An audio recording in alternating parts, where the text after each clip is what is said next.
UndergroundHipHop.com. What's going on? My name is Van Styles. I'm here with Detroit's finest, Phat Kat. Phat Kat, a.k.a. Ronnie Cash, man. What it do?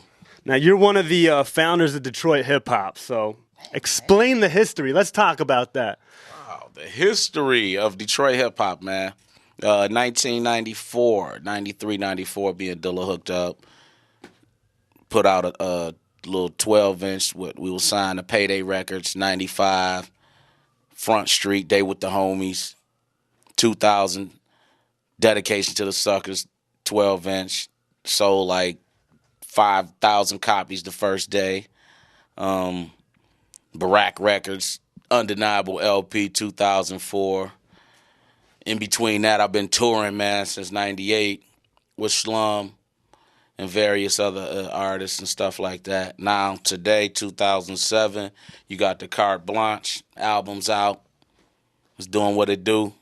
And I'm out on the road on the Carte Blanche tour, building awareness of Detroit hip-hop. That's what it is. I want to talk real quick about you and JD. Of course, you had the group First Down that came out on. You dropped some shit on Payday Records, and then was that the first?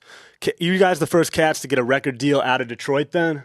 Yeah. Well, we was the first cats out of Detroit to be signed to a major label. So that was like a big accomplishment, like for everybody as a whole in Detroit. So yeah, that was a good look. How did you and Dilla first link up? Were you guys childhood friends, or what's the deal on that? It was this spot where Maurice Malone, the clothing designer, he had a spot in Detroit where he used to like have open mic sessions on Tuesdays at this Chinese food restaurant called Stanley's, and everybody used to go there, to get on the open mic, get some little shrimp fried rice or whatever, egg rolls, and we linked up there, man, and formed a little camaraderie.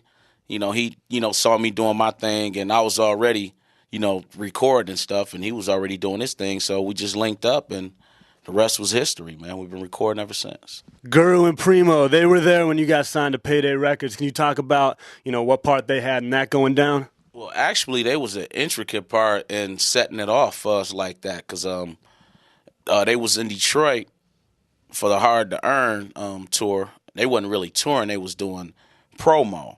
And they came in this record store, and I was in the record store, and the lady that owns the record store, me and her was real cool. We birthday on the same day. And she just put me on the spot like, yo, you know this guy, he raps or whatever. And I'm like, damn, why you doing that? So she was like, you got a CD? And I'm like, well, it wasn't CD then, it was cassette. She was like, you got a cassette?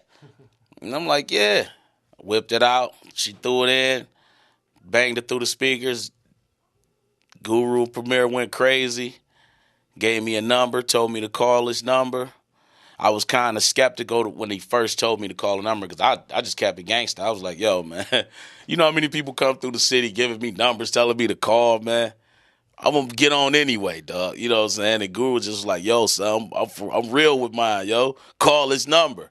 So, you know what I mean? I called the number, left a message. They gave me an address to send the CD, a cassette to. I sent it to them 2 weeks later.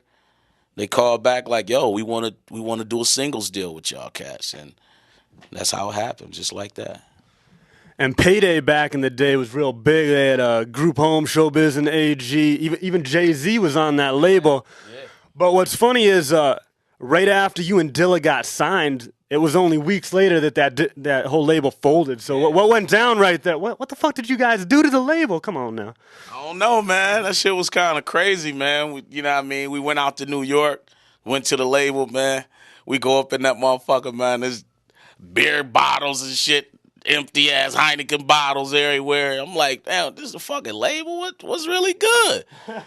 Yeah, the shit folded like weeks after they released the little compilation, man, and the shit was like, it was fucked up. So you got the new album, Carte Blanche. Now, what does that mean? Carte Blanche, man. It's French. You know what I'm saying? I told you, like, in Europe, Paris is my second crib. So it was like a subliminal shout to my fans over there that's been holding me down, man, for years.